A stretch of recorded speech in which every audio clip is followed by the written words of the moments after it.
The emergency room doors burst open at 2:47 a.m., and Serafina Brooks didn't flinch. 15 years as a night shift nurse at San Francisco General had taught her that chaos was just another Tuesday, but when the gurney rolled past her station, surrounded by men in expensive suits with blood on their hands, something in her chest constricted. The man on the stretcher was unconscious, his perfectly tailored shirt soaked crimson. Dark hair fell across a face that was somehow both brutal and beautiful. She caught a glimpse of ink on his neck, Korean characters written vertically in delicate script. Gunshot wound, upper chest, the paramedic rattled off. Lost a lot of blood. Serafina's training kicked in immediately. She grabbed supplies, her hands already moving with practiced efficiency, but as she cut away his shirt and pressed gauze to the wound, the man's eyes fluttered open. Dark, intense, and impossibly familiar. Those eyes. She knew those eyes. "Sarah?" His voice was barely a whisper, thick with pain and disbelief. "Is it really you?" Her hands froze. That voice, that name. No one had called her that in 15 years. "Junwoo?" His hand shot up, gripping her wrist. "I never stopped looking for you. 15 years. I never stopped." Then his eyes rolled back, and the monitors screamed. Serafina Brooks had long ago accepted that some chapters of life stayed closed. The naive 22-year-old who'd fallen in love with a beautiful lie was gone, buried under student loans, double shifts, and the hard-earned wisdom that came from surviving on your own. At 37, she'd built a good life from the ashes, small apartment in the Tenderloin, bills paid on time, respect from her colleagues. Her dark brown skin showed the faint lines of a woman who'd lived, and her natural hair, a crown of tight coils she wore pulled back in a practical bun, had threads of silver she'd earned through sheer resilience. She was content, or at least she'd convinced herself she was, until Kim Junwoo crashed back into her life bleeding and barely conscious. The next 2 hours were a blur of surgery and controlled chaos.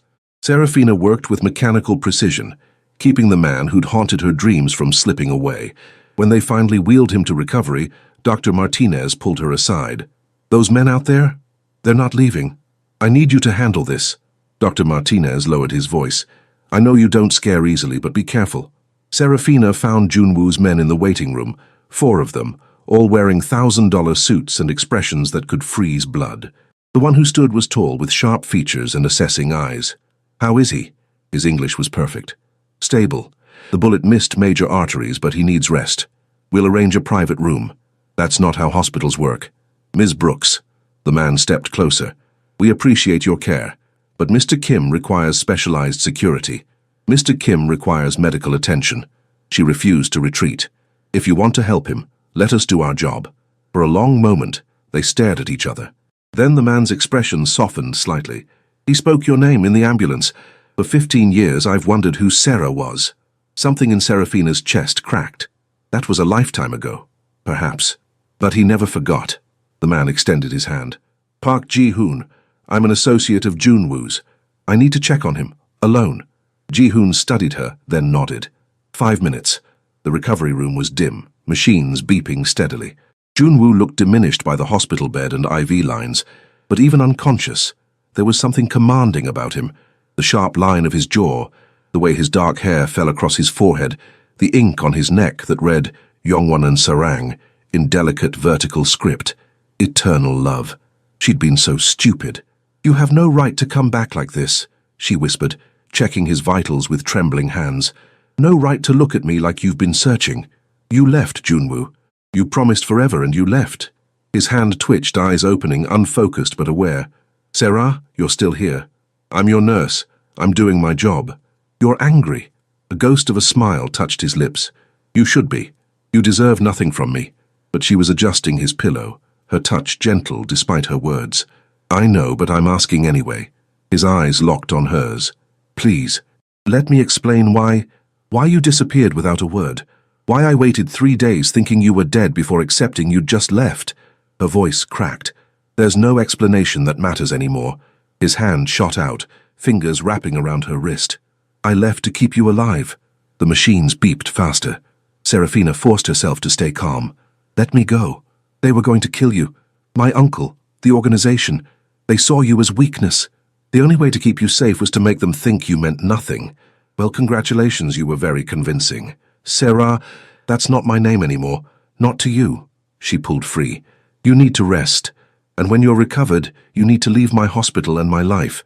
She was at the door when he spoke again, so quietly she almost didn't hear. I thought about you every single day for 15 years.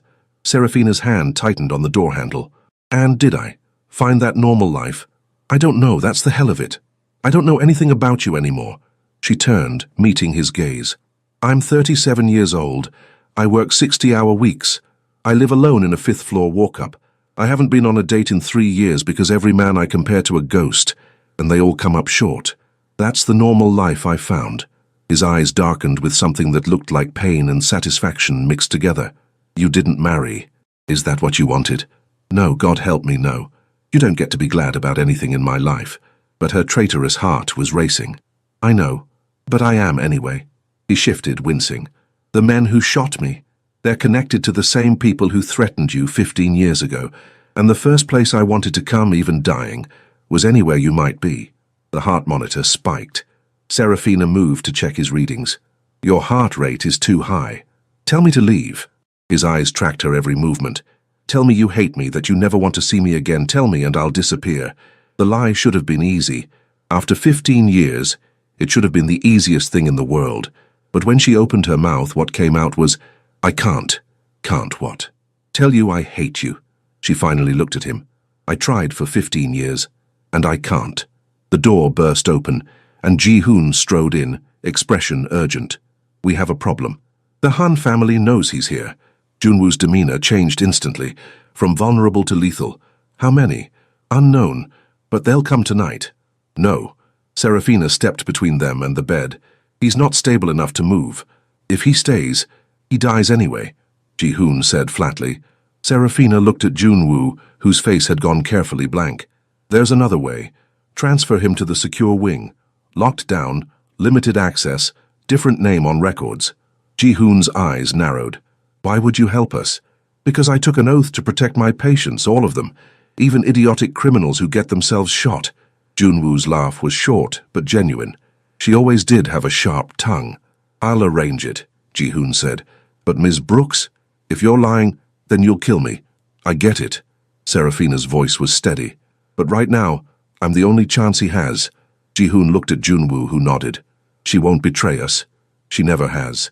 After Ji-hoon left, Serafina began preparing for the transfer. She was aware of Junwoo watching her. Why? After everything, why help me? She didn't look at him. Maybe I'm hoping you'll owe me enough to finally tell me the truth. I'll tell you everything.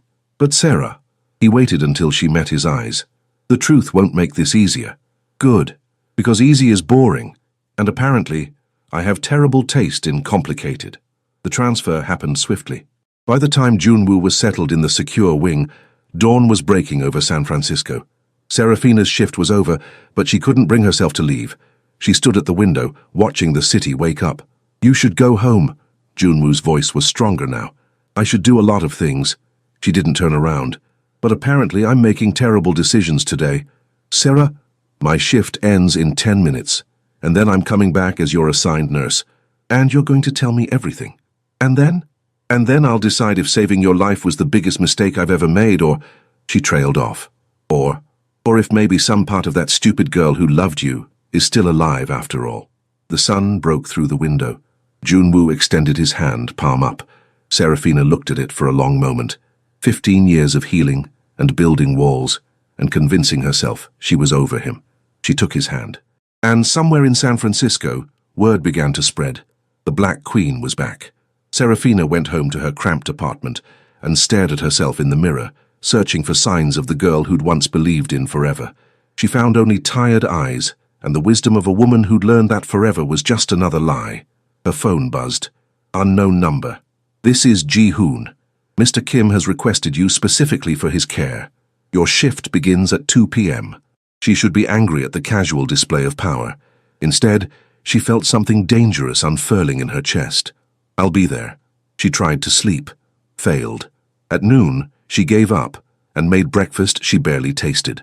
When Serafina arrived at 1:45 p.m., she found Ji-hoon waiting with another man, younger with softer features but the same dangerous edge. Ms. Brooks, Ji-hoon's nod was almost respectful. This is Lee Tae-yang. He'll be coordinating your security. Security for what? For you. The moment word spread that you were helping Mr. Kim, you became a target. I don't need a babysitter. You need to stay alive. Junwoo's voice came from inside the room. And if that requires Tai Yang following you around, that's what's happening. Serafina pushed past Ji-hoon. Junwoo was sitting up, no longer deathly pale. You don't get to make decisions about my life. I'm making decisions about mine. And my life doesn't work if you're not in it. And safe. That's not how this works. They found my apartment last night.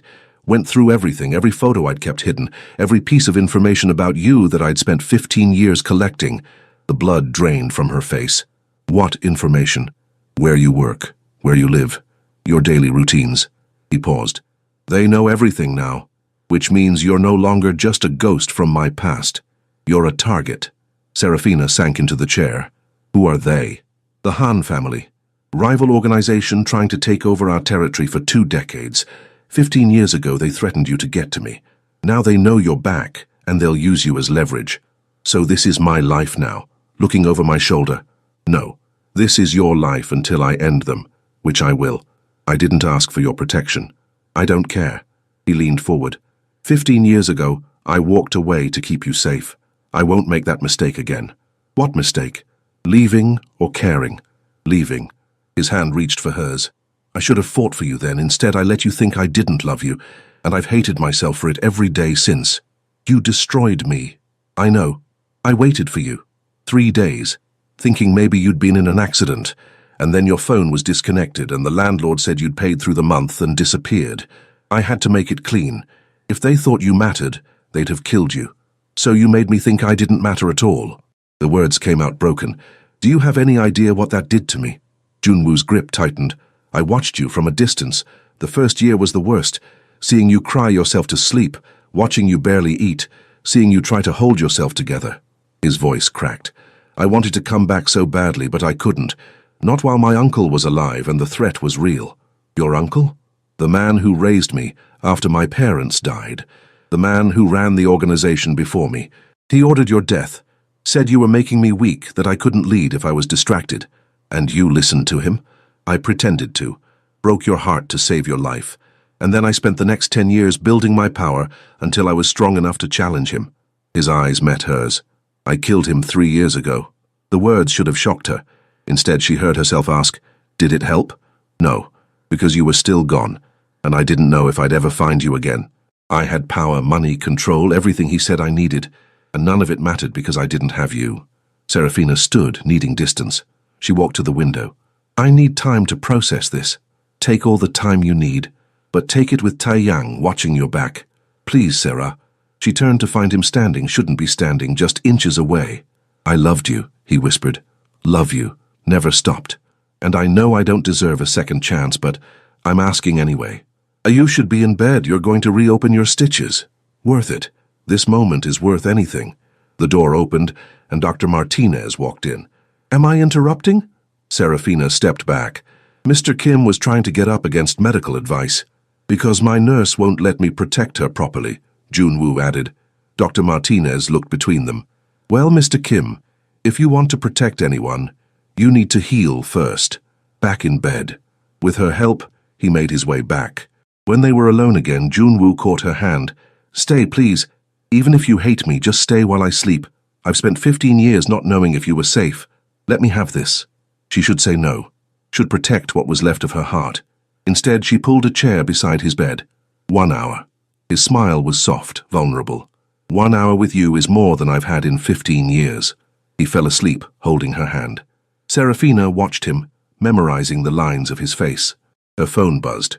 Unknown number. Pretty nurse. We know where you live. We know you matter to him. Tell Kim Junwoo his time is up. Her blood ran cold. She looked up to find Tai Yang at the door, expression grim. They've made contact. Serafina showed him the phone. Tai Yang immediately made a call in rapid Korean. Junwoo's eyes opened, instantly alert. What happened? They texted me. Threats. His expression went from concerned to lethal. Show me. She handed him the phone. He showed it to Ji-hoon, who'd appeared at the door. Trace it. Find them. And prepare to move Sarah to the safe house. No. Serafina stood. I'm not going to any safe house. I have a job, a life they just threatened. Everything about us is negotiable. You don't own me. Then what do you suggest? Wait until they grab you off the street. I suggest we find another way, one that doesn't involve me hiding. There is no other way. Then make one. She leaned in. You spent 15 years building power, right? Use it. But don't make me disappear from my own life. I already did that once because of you. The room was silent. Finally, Junwoo spoke. What do you propose? Protection, yes. But I keep working. Keep living my life. They want to use me as leverage. Let them try. But I do it on my terms. Something shifted in his expression. You're either incredibly brave or incredibly reckless. Maybe both. After all, I'm standing here agreeing to let Mafia guards follow me around instead of running. Ji-hoon made a sound that might have been a laugh. Fine, Junwoo said. We do it your way. But there are conditions. Of course there are. Tae-yang stays with you at all times outside the hospital. Inside we'll have people positioned. You don't go anywhere without checking in. And if I say the situation has changed, you don't argue. Deal. As long as you promise something too. What? You tell me everything.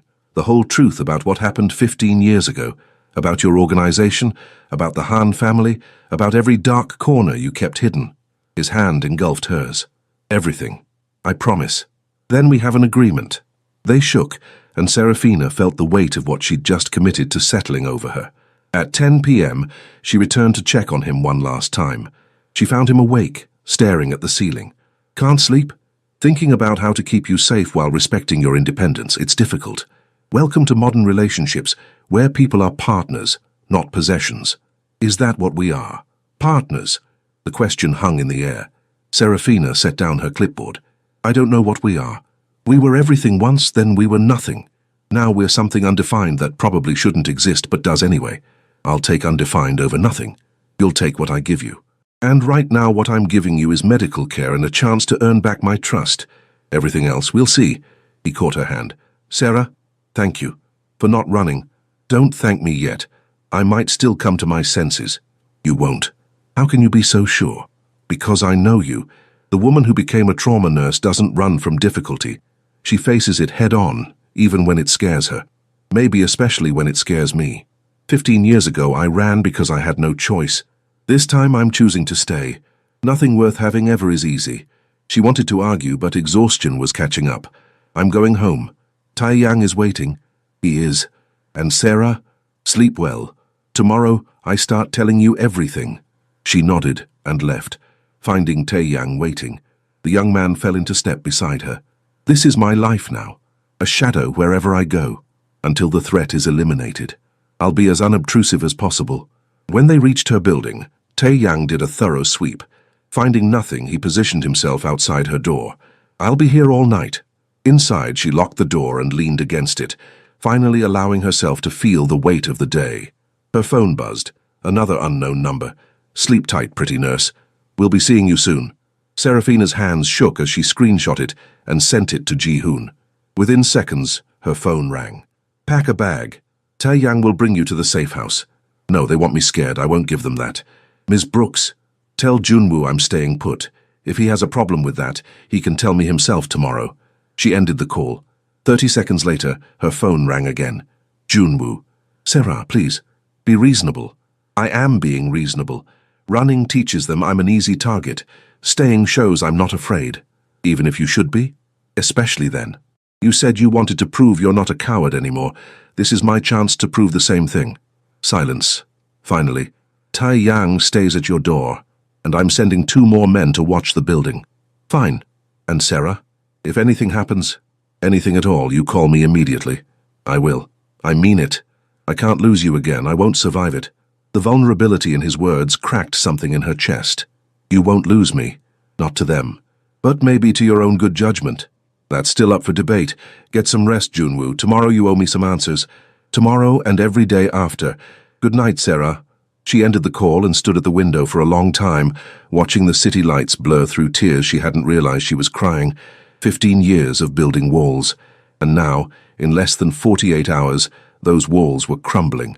She wasn't sure if she was terrified or relieved. Maybe both. Serafina woke to sunlight and the smell of coffee. For a moment she was disoriented. She never made coffee before her alarm. Then she remembered. She wasn't alone anymore. She found Tae Yang in her kitchen with coffee and pastries from her favorite bakery. "How did you—" "Mr. Kim provided a list of your preferences." Serafina took the coffee, too tired to be annoyed. "They're fine, thank you." Her phone showed 3 missed calls from the hospital. A water main break had flooded part of the ER, and they were short-staffed. "I need to go in, emergency. I'll drive you." 20 minutes later, she was at the hospital, diving into controlled chaos. 3 hours passed before she had a moment to breathe. When she finally got to Junwoo's room at noon, she found him dressed in expensive clothes, sitting on the bed looking far too healthy for a man who'd been shot less than 48 hours ago. "You're supposed to be resting." "I'm supposed to be dead. Resting seems excessive. Your body needs time to heal." "My body has healed enough. Besides, I have more important things to do than lie in a hospital bed." "Like what?" "Like keeping the promise I made you." He gestured to the chair. "Sit. I'm going to tell you everything, and you're not going to like most of it." Serafina sat. Junwoo remained standing. 15 years ago, I was 25 and stupid. I thought love was enough. Thought I could have both worlds, you and the organization. My uncle saw things differently. Your uncle who you killed. Kim Dae-sung. He raised me after my parents died when I was 12, taught me everything about the business. He also taught me that weakness gets you killed, and in his eyes, loving you made me weak. How did he even know about me? I told him. Like an idiot, I told him I'd met someone, that I was thinking about leaving. I actually thought he'd understand. What did he do? Gave me a choice, you or the organization. Said if I chose you, he'd have you killed as a lesson. And if I stayed, I had to cut you off completely. Make you think I'd never cared. Serafina's throat tightened. So you chose.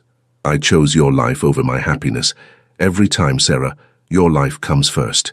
He finally met her eyes. But I was a coward. Instead of fighting him then, I took the path of least resistance. Broke your heart to save your life and told myself it was noble. It wasn't noble, it was devastating. I know. He moved closer, crouching in front of her chair, and I spent the next 10 years building my power, making alliances, learning everything I needed to challenge my uncle.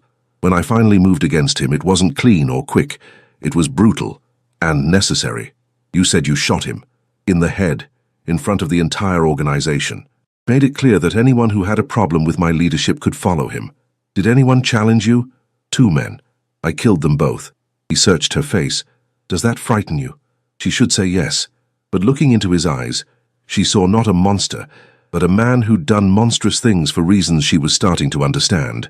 It should. But I've worked trauma for 15 years.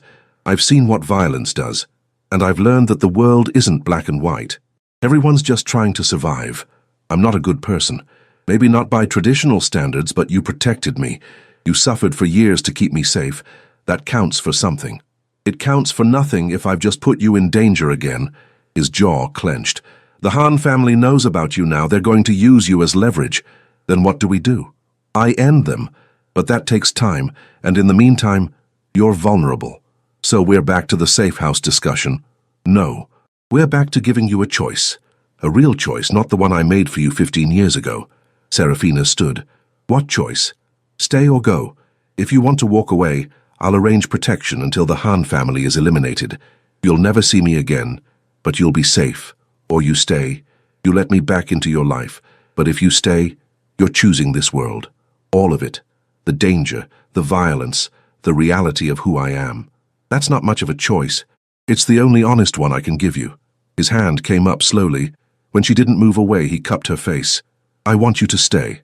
God, I want it more than anything. But I won't manipulate you. Won't hide what staying means. She closed her eyes, leaning into his touch.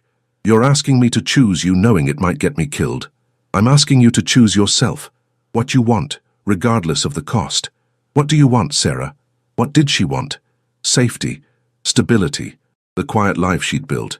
But also him, the way he looked at her like she was his entire world. I want to stop being afraid. I've been afraid for 15 years. Afraid of getting hurt again.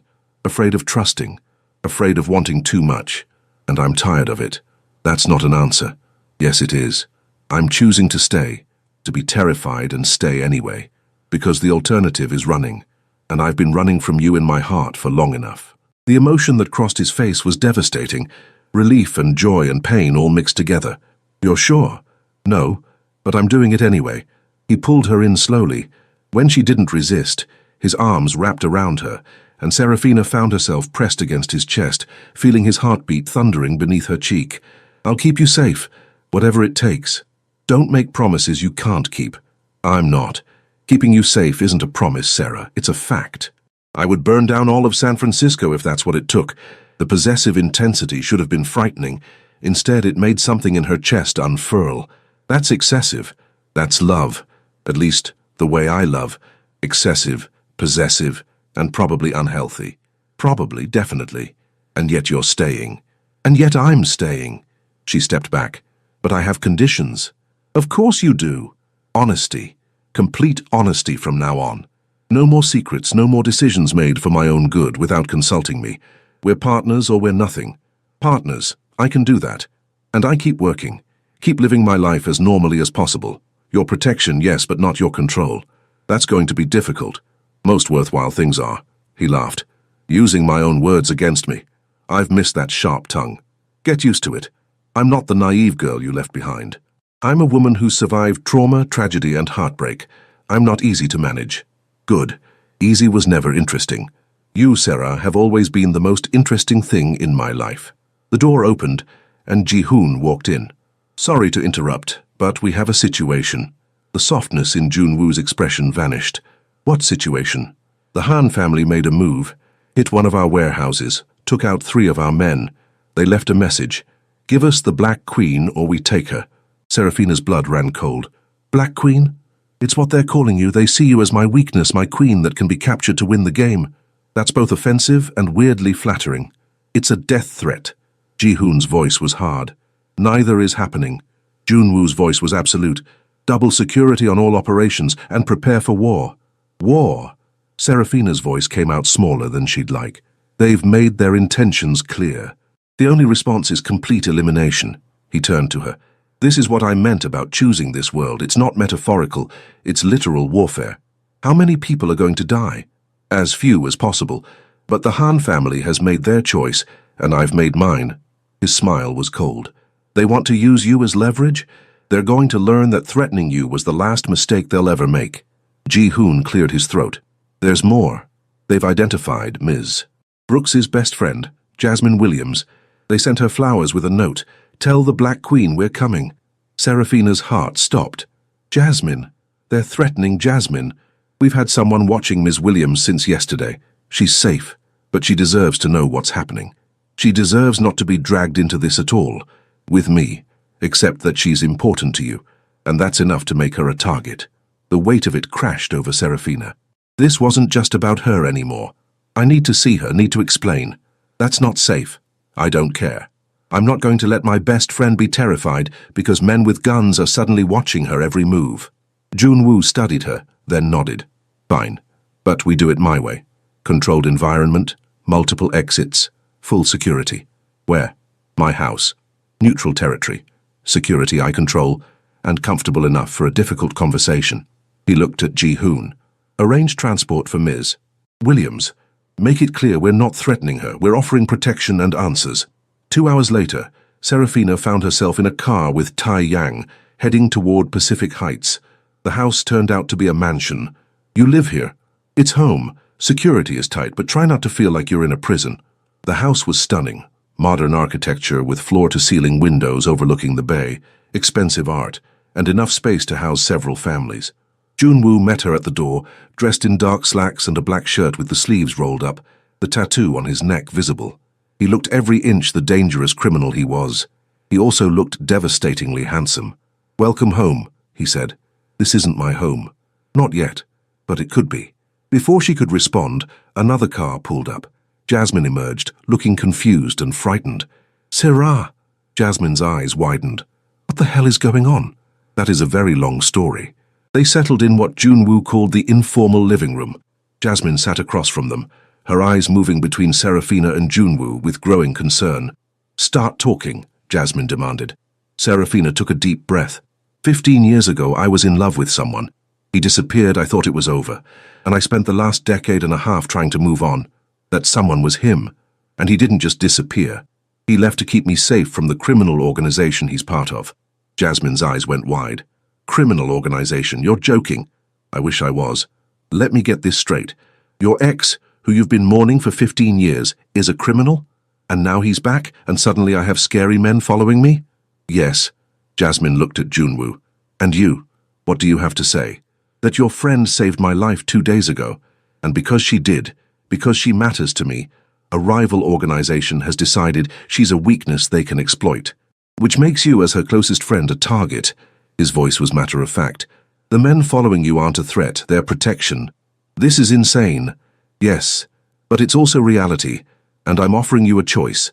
Accept my protection until this is over, or we can arrange for you to leave the city temporarily. Jasmine laughed without humor. Leave my home because of some gang war? It's not a gang war. It's... Junwoo paused. Actually, it is. And you're collateral damage unless you accept help. Some help. Jasmine looked at Serafina. Girl, what are you thinking? I've changed, Junwoo said quietly. And because I spent 15 years building the power to make sure no one can ever threaten her again. I failed her once, I won't fail her twice. Pretty words from a criminal. True words from someone who loves her. I know you don't trust me. You shouldn't. But trust this. I will burn down half of San Francisco before I let anything happen to Sarah. And that protection extends to the people she loves. Jasmine looked at Serafina. You believe him? I don't know. But I believe he believes it. And right now, that's the best I've got. That's a terrible foundation for a relationship. Good thing we're not in a relationship. We're in undefined, complicated territory. With death threats. With death threats, Serafina confirmed. Jasmine was quiet, then sighed. Fine, I'll accept the scary bodyguards, but if anything happens to her, criminal organization or not, I will find a way to make your life hell. Junwoo's lips twitched. I believe you. As Ji-hoon arranged for Jasmine's transport, Serafina walked her friend to the door. Are you okay? Really okay? No, but I'm choosing this anyway. Maybe that makes me crazy. It definitely makes you crazy. But I haven't seen you this alive in years. Jasmine pulled back. Scared, yes, but alive. After Jasmine left, Serafina found Junwoo on the terrace. The sun was setting, painting the sky orange and pink. Your friend is terrifying, he said. She's protective. So am I. He turned to face her. Sarah, I need you to understand something. This war with the Han family, it's going to get worse before it gets better. Are you sure you can handle that? No, but I'm sure I can't go back to the life I had before. Not now that I know you're alive. That what we had was real. It was the most real thing in my life. She turned to him. Show me. Show you what? This world you're asking me to be part of. The truth of who you are. I've spent 15 years imagining what happened. Show me the reality. You might not like what you see. Probably not. Show me anyway. He studied her, then nodded. Okay, but remember, you asked for this. He led her through the house to a door that opened to stairs leading down. The basement was pure function. Concrete floors, reinforced walls, and enough weapons to arm a small military. Computer monitors showed security feeds, and maps of San Francisco covered one wall. This is our war room, where we plan operations, track rivals, coordinate security. Serafina walked along the weapon wall. How many people have you killed? Directly? 7. Indirectly, through orders? More than I can count. Do you regret it? Some of them? Others? No. The world is better without them. That's a dangerous philosophy. I'm a dangerous man. This is what you're choosing, Sarah. Not romance and flowers, blood and decisions that keep you up at night. She reached up, her fingers tracing the tattoo on his neck. What does it mean? Eternal love. I got it 3 months after I left you. A reminder of what I'd lost, what I was fighting to return to. That's either incredibly romantic or incredibly obsessive. Both. I told you. The way I love is excessive. Show me. The words came out before she could stop them. He pulled her against him, and when he kissed her, it wasn't gentle. It was 15 years of longing and regret and fierce possession. Serafina kissed him back just as fiercely, her hands fisting in his shirt. She poured everything into it, her anger, her hurt, her stubborn refusal to stop loving him. When they finally broke apart, both breathing hard, Junwoo rested his forehead against hers. I love you, I never stopped. And I know I don't deserve another chance, but I'm taking it anyway because the alternative is losing you again. And I can't survive that. You don't know that. Yes, I do. Because I didn't survive it the first time. I just existed. And then you walked back into my life and suddenly tomorrow matters. Because I want a future with you. That's a lot of pressure. I know, but you asked for honesty. The honest truth is that you're it for me, Sarah. You always were. She should step back. Should be rational. Instead, she kissed him again. I must be out of my mind. Probably, but at least we're crazy together. A phone buzzed. Junwoo checked it, and his expression went cold. What? The Han family just hit another operation, killed 2 more men, and they left a note. Clock's ticking. Give us the queen. I'm starting to really hate that nickname. I'm starting to really hate the Han family. He pulled out his phone, making a call. Ji-hoon, gather everyone. It's time we went on offense. As he spoke in rapid Korean, Serafina looked around the war room and realized this was her life now. She should be terrified. She was terrified, but she was also done running. The war room filled quickly with men in expensive suits, each carrying an aura of controlled violence. They looked at Serafina with curiosity and wariness. This was the woman their boss had upended his world for. Junwoo stood at the head of the table, transformed from vulnerable to commanding. The Han family has made their intentions clear. They think they can use threats and violence to force my hand. They think they can take what's mine. His eyes swept the room. They're wrong. A murmur of agreement rippled through the men. We're done playing defense. Ji-hoon? Ji-hoon pulled up a digital map. The Han family operates primarily out of 3 locations: their casino in Chinatown, their shipping warehouse at the docks, and their restaurant in North Beach. Take out these 3, and we cripple their infrastructure. Do it simultaneously, Junwoo ordered. They won't expect us to hit all 3 at once, and make it clean, no civilian casualties. What about Han Sung-min himself? Leave him to me. The man who ordered the hit on Sarah deserves a personal touch. Serafina's stomach churned. She'd asked to be part of this world, but hearing it discussed so clinically made it terrifyingly real. When? Tomorrow night. Give them 1 more day thinking they have the upper hand. Then we strike. Junwoo's eyes found Serafina, and Sarah stays here with triple security. I want to argue, but I'm smart enough to know when I'm a liability. You're not a liability. You're the most important thing I'm protecting. One of the men snorted, earning a sharp look from Ji-hoon. But Serafina understood. To them, she was the weakness that had caused this trouble. I know what you're thinking, she said, addressing the room, that I'm the reason your boss is putting you at risk, that if I wasn't in the picture, none of this would be necessary. Silence greeted her words. You're probably right, but I'm here anyway, and I'm not going anywhere. So you can resent me, or you can accept that I'm part of this now. Either way, I'm not backing down. Something shifted in the room's atmosphere. The men exchanged glances, and their expressions changed from wariness to something like respect. The Black Queen has spirit, one of them said. Perhaps she earned the title. She earned it by being brave enough to love a difficult man, and strong enough to stand in a room full of criminals and hold her ground, Junwoo said quietly. Anyone who has a problem with her can leave now. No one moved. Good. Then let's get to work. The next 24 hours were the strangest of Serafina's life. She called in sick to work, while Junwoo's house transformed into a military operations center. Men came and went, weapons were distributed, plans refined with terrifying efficiency. Serafina tried to stay out of the way, but Junwoo insisted she remain in sight, which meant she witnessed every planning session, every tactical discussion. You're being very quiet, Junwoo said that evening, finding her on the terrace. Processing, trying to reconcile the man who kissed me yesterday with the man who just spent an hour planning how to destroy another human being's entire operation. They're the same man. I wish I could separate them for you, make it easier. But I can't. The violence and the love, they're both part of me. I know. That's what I'm processing. That's more than I expected. Don't give me too much credit. I'm still terrified. Good. Fear keeps you careful. Careful keeps you alive. Is that how you've survived this long?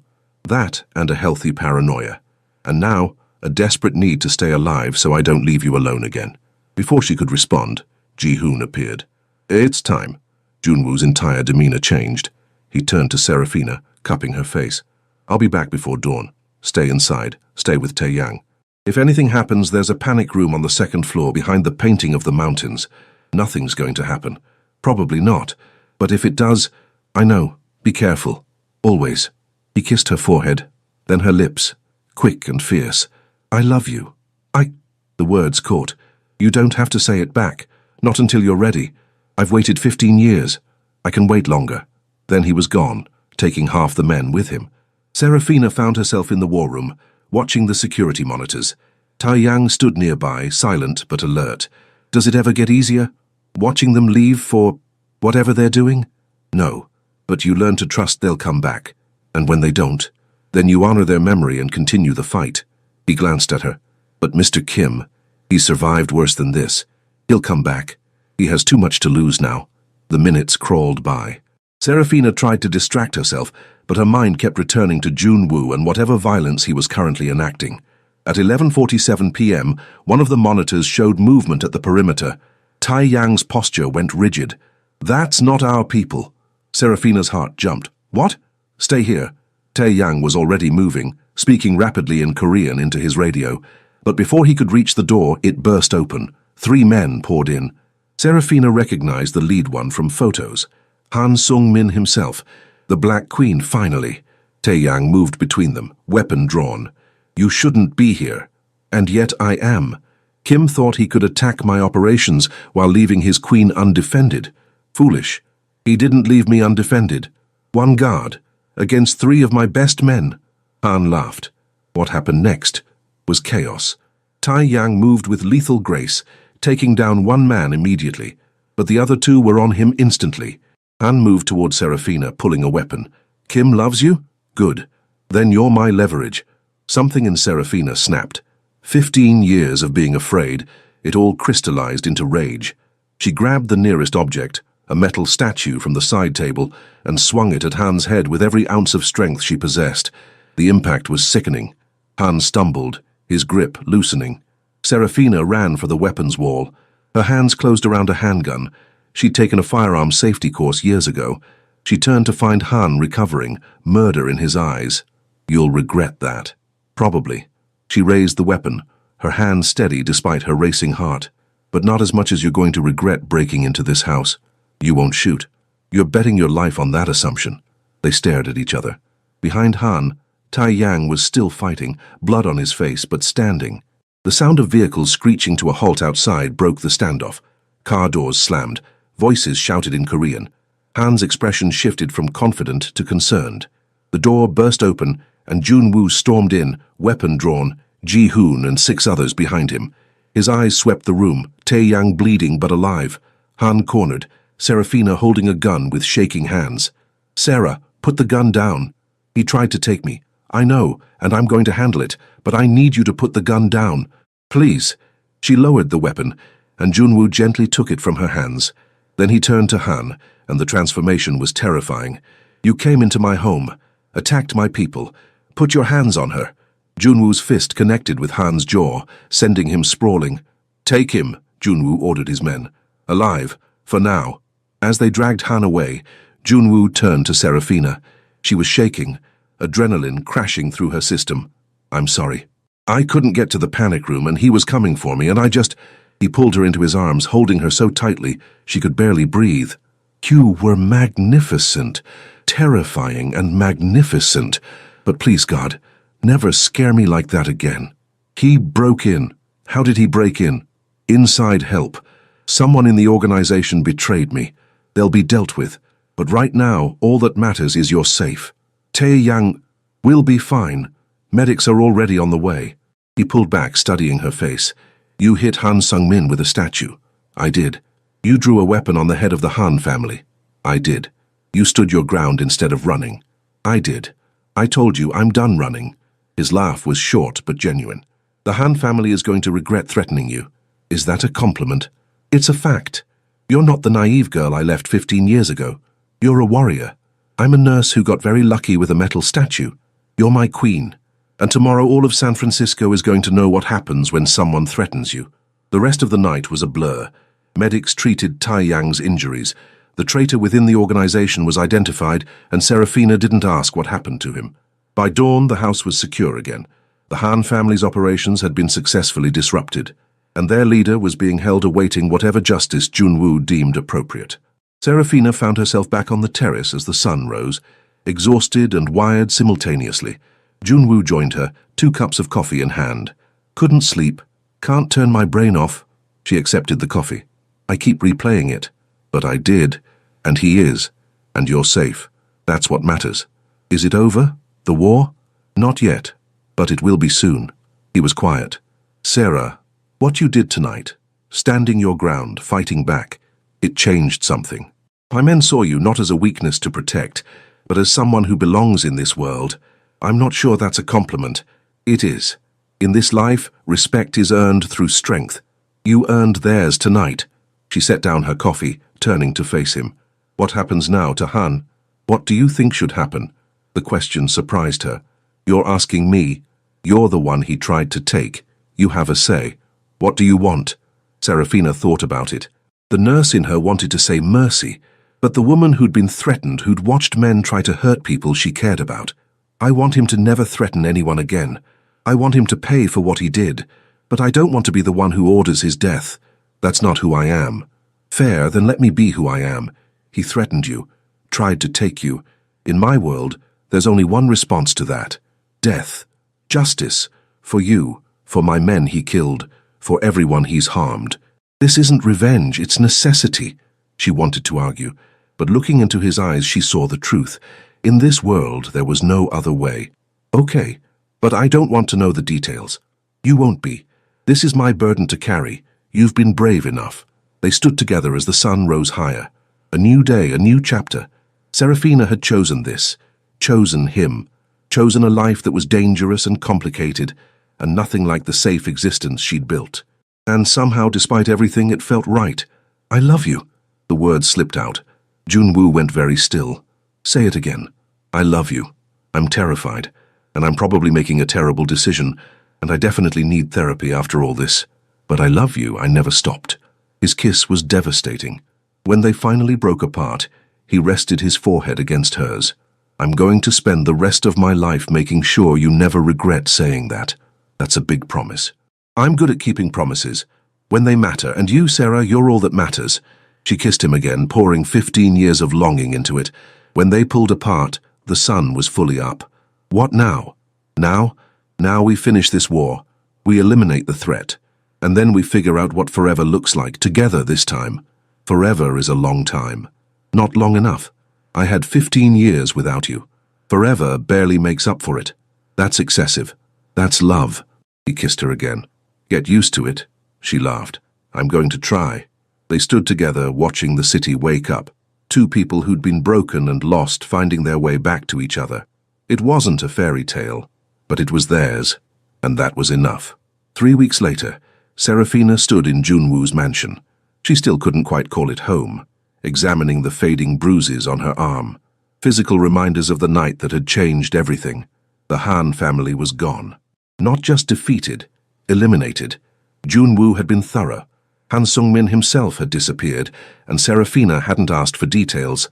What she did know was that she'd been offered a choice: return to her old life or stay here with Junwoo. You're thinking too loud. Junwoo's voice came from the doorway. I can hear your brain from downstairs. I'm trying to figure out what comes next. And? He moved behind her, his hands settling on her shoulders. And I don't know. I love you. That's not the question. But I don't know how to be both the woman I've become and the woman you need me to be. I need you to be exactly who you are. Strong, stubborn, brave. The woman who hit a crime boss with a statue, but also the woman who saves lives and keeps me human. That's a lot to ask of one person. I'm an excessive man. You knew that getting into this. His smile was slight. But Sarah, you don't have to give up who you are. I'm not asking you to quit your job or change your life. I'm asking you to let me be part of it. Your world and my world don't mix well. They do if we make them. Keep working, keep saving lives. But come home to me at night. Let me give you security and protection. And in return, keep me honest, keep me human. Remind me that there's more to life than power and violence. That's a heavy responsibility. You've been carrying heavy things for 15 years. Let me help lighten the load. His thumbs brushed her cheekbones. I'm not asking you to be my kept woman. I'm asking you to be my partner in everything. Partners? Equal say in decisions? Equal say in anything that affects us both. You promise? No more disappearing for my own good? I promise, no more unilateral decisions. We face everything together. She wanted to believe him. Okay, but I'm keeping my apartment. As a backup, just in case I break your heart again. Just in case I need space, or time, or a reminder of who I am without you. I love you, Junwoo, but I won't lose myself again. I wouldn't want you to. Keep the apartment. Keep your independence. Keep anything that makes you feel safe. Then we have an agreement." They shook hands, and Serafina felt the weight of what she'd just committed to settling over her. 2 months later, Serafina was back at SF General, working a night shift. She'd returned gradually, first part-time, then full shifts. Her colleagues noticed she seemed different, more confident, less likely to take nonsense from difficult patients. Jasmine theorized it was because she was getting some quality time with her mysterious boyfriend. She wasn't entirely wrong. Dr. Martinez pulled her aside during a break. "Brooks, you've got a visitor. Says he's family." Serafina's heart jumped. "Describe him." "Tall, Korean, expensive suit. Looks like he could buy the hospital." She found Junwoo in the waiting area, looking perfectly out of place. "What are you doing here? Missing you and bringing you dinner, since I know you never eat properly on night shifts." He held up a bag from her favorite Korean restaurant. "You remembered. I remember everything you tell me." He moved closer. "Can you take a break?" She should say no, but instead she nodded. 20 minutes. They ended up on the roof. Serafina's secret spot. The city spread out below them. "This is dangerous, you know. Someone could see us up here. Let them. I'm tired of hiding what you mean to me. Your world and my world are the same world now. Sarah, stop thinking of them as separate. You're not two different people. You're one woman who's brave enough to live in both spaces." She ate in silence, processing. "Jihoon asked me to dinner next week. Said his wife wants to meet me." "She does. Mina's been asking about you since the night you hit Han with the statue." She's impressed. That a woman would be violent. That a woman would be brave. He moved closer. She grew up in this world too. Understands what it means to love a man whose hands aren't clean. And what does it mean? It means accepting the darkness while celebrating the light. It means understanding that sometimes violence is necessary. It means loving the whole person, not just the easy parts. That's what you want? No. I want someone who sees the darkness, acknowledges it, but chooses to love me anyway. Not because of what I do, but despite it. Because of who I am when I'm with you. Serafina set down her food. "Who are you when you're with me?" "Hopeful. For 15 years, I went through the motions, built power, eliminated threats, survived. But I was never hopeful. Never believed in anything beyond the next day. And then you walked back into my life, and suddenly, tomorrow matters. Because I want a future with you." "June, I'm not proposing, not yet. I know you need time, but I'm telling you where I stand. I'm all in, Sarah. Completely, excessively, but all in." She should be scared. Instead, she kissed him. "I'm getting there. Not all in yet, but getting there. That's enough. That's more than enough." They broke apart at the sound of the roof door. Dr. Martinez stood there. "Brooks, we've got a multi-vehicle accident coming in. Need all hands. On my way." She straightened her scrubs, then looked at Junwoo. "I have to go." "I know, save some lives. I'll be home when you're done." "Home." He said it so casually. Maybe it was. The accident was bad. 3 cars, 6 patients, 2 critical. Serafina fell into the familiar rhythm of trauma care. Lives hung in the balance and everything else faded. This was who she was, a healer. When it was over, all patients stabilized. She stood in the supply closet for a moment, just breathing. Her phone buzzed. "Junwoo, I can feel you thinking from here. Stop second-guessing. Come home." She smiled despite her exhaustion. Home. When had his mansion become home? Somewhere between the death threats and the kissing, between the fear and the love, between the woman she'd been and the woman she was becoming. Her apartment sat empty now. She still paid rent, still kept it as her safety net, but she hadn't slept there in 6 weeks. Home was where Junwoo was. She found him waiting when her shift ended, leaning against a car that cost more than her yearly salary. "You didn't have to pick me up. I wanted to. Plus, I have news. Good news or bad news? Depends on perspective. The last of the Han family's allies have been persuaded to align with us instead, which means the territory is unified under one organization. Yours. Ours. What's mine is yours, Sarah. That includes the business, the resources, the power. I don't want power. I know. But you have it anyway. My men respect you. My allies know your name. You're not just my partner. You're the Black Queen." She should protest. But the truth was more complicated. "I hit a crime boss with a statue." "You did. I drew a weapon. Meant to use it." "You did. I've stood in your war room and listened to plans for violence without flinching." What does that make me? Strong, adaptable, brave. It makes you exactly who I always knew you were. A partner who can stand in the darkness without losing her light. That's a generous interpretation. It's the truth. You save lives during the day and come home to a criminal at night. You hold both truths without breaking. If that's not strength, I don't know what is. They drove in comfortable silence. When they reached the mansion, Junwoo helped her out with gentleness. Sleep. I'll wake you for dinner. She should shower first. But the bed looked so inviting, and Junwoo's arms were already around her. She fell asleep to the sound of his heartbeat. She woke hours later to the smell of food and voices. Downstairs, she found Junwoo with Ji-hoon and a woman she didn't recognize. "You must be the famous Black Queen," the woman said warmly. "I'm Mina, Ji-hoon's wife. I've been dying to meet the woman who managed to tame Kim Junwoo." "I haven't tamed anyone." "You made him wait 15 years and then hit his enemy with a statue. I'd call that taming." Mina laughed. "I hope you're hungry. Junwoo said you don't eat enough, so I may have gone overboard." The evening passed in laughter and stories. Mina had grown up in the organization. She understood the violence, the danger, the complicated morality. "The key is to keep your own identity," Mina said. "Don't let the organization define you. Ji-hoon is who he is, and I love him for it. But I'm an art dealer with my own gallery and my own life. We overlap, but we're not the same person. That's what I've been trying to figure out. How to be with him without losing myself. You don't lose yourself by loving him. You lose yourself by forgetting you're whole without him. From what I hear, you've never forgotten that. You didn't wait. You lived. I survived." "Same thing sometimes." Mina raised her glass. "To strong women who choose complicated men and refuse to apologize for it." After they left, Serafina found Junwoo on the terrace. "Thank you. For tonight. For Mina. For understanding what I needed. I told you I pay attention." He turned in her arms. "You needed to see that this can work. That you're not crazy for choosing this." "Am I crazy?" "Probably. But I'm crazy too. We match." She laughed. "We really don't. I save lives. You take them when necessary." "I know. Does that bother you?" "It should. But I've seen enough violence in the ER to know that sometimes people don't leave you a choice.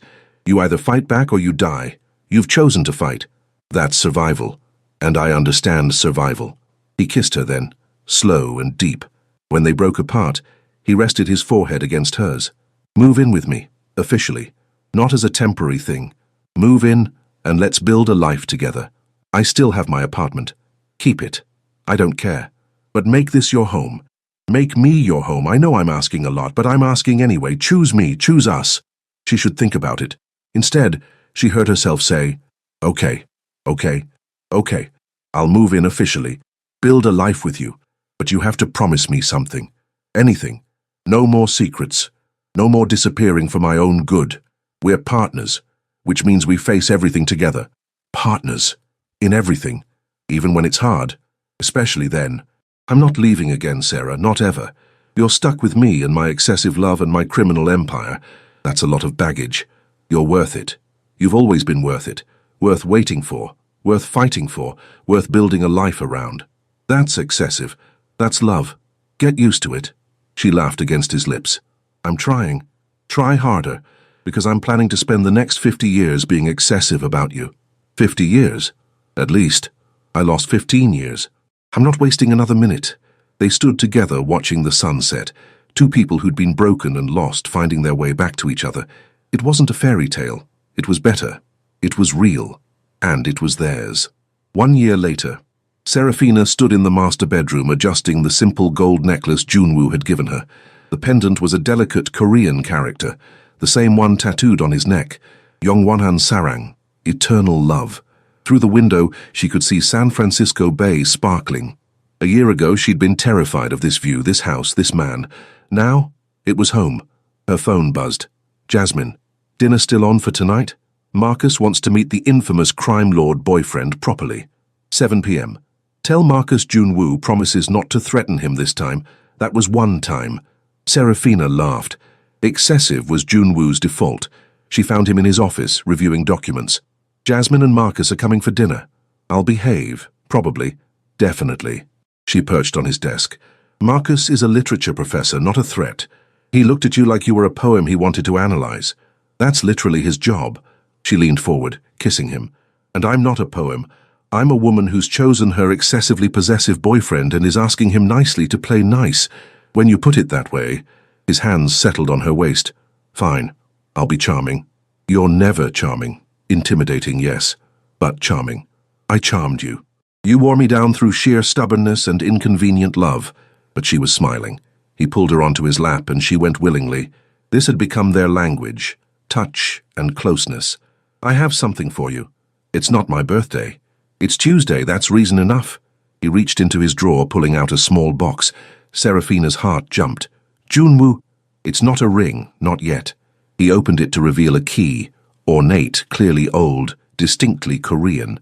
It's a key to the safe in my office, the one that contains everything important. She stared at it. Why? Because you're my partner, in everything, which means you should have access to everything. If something happens to me, you'll need this. That's a lot of trust. You've earned it. He placed the key in her palm. The combination is your birthday. The passwords are variations of your name. You're woven into every part of my life. This is just making it official. She looked at the key, feeling the weight of it. This was more than access. It was complete trust. Thank you for trusting me, for letting me in. Thank you for staying, for choosing this life, even when it scared you. I know it hasn't been easy. Easy is boring, and apparently I have terrible taste in complicated. His laugh rumbled through his chest. The best terrible taste. They sat together, and Serafina marveled at how far they'd come. I'm thinking about stepping back from some of the more dangerous operations. She pulled back to look at him. What? Not retiring completely, but delegating more, letting Ji-hoon handle the riskier aspects. I'm not getting any younger, and I've spent enough years in the line of fire. Maybe it's time to let the next generation take over some of the burden. Why now? Because I have something to lose now. Before, if I died, it would have been tragic but inconsequential. But now? Now I have you, and the thought of leaving you alone again, I can't do it. You're not invincible. Even if you step back, there's still risk. I know, but I can minimize it. Can build a life that's less about violence and more about whatever we want it to be about. I want to grow old with you, Sarah. Want to have boring Tuesday dinners and watch you save lives and come home to you every night. That's unexpectedly domestic. I'm full of surprises. So what do you think? I think you should do what feels right, but don't step back from me. Do it because you want to. I want to, and I'm ready. 15 years of this life was enough. Now I want to actually live. With you. She kissed him. Okay, let's build that boring domestic life. With the occasional death threat to keep things interesting. Just occasional. I'm being optimistic. I love your optimism, almost as much as I love you. Almost? The love is slightly more, but the optimism is a close second. They stayed there until the doorbell rang. Serafina smoothed her clothes and they went downstairs together to play host and hostess. Normal, domestic, safe. Everything she'd never thought she'd have with him. After they left, Serafina and Junwoo cleaned up together. She washed, he dried, and they moved in comfortable synchronization. That wasn't so bad. You only threatened him once. He suggested you worked too much. He wasn't wrong. That's not the point. You work as much as you want. No one gets to judge that. My excessive, possessive boyfriend. Your excessive, possessive, deeply in love boyfriend. He pulled a small box from his pocket. Serafina's breath caught. I said it wasn't time yet, and I meant it. This isn't a proposal, not officially. It's a promise. A promise that when you're ready, when we're both ready, I'm going to ask you properly. He opened the box to reveal a stunning diamond ring with a black pearl at its center. It's gorgeous. It's a placeholder, for when you're ready for the real thing. He slipped it onto her right hand instead of her left. But I wanted you to have something tangible, something that says I'm serious about forever. Forever is a long time. Not long enough. I had 15 years without you. Forever barely makes up for it. She looked at the ring, catching the light. This was real.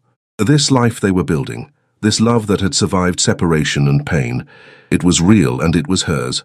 I'm almost ready. Not quite there yet, but almost. Almost is enough. I can wait. I'm good at waiting for you. They stood together in their kitchen, in their home, in the life they'd built. The boy who left and the girl he destroyed.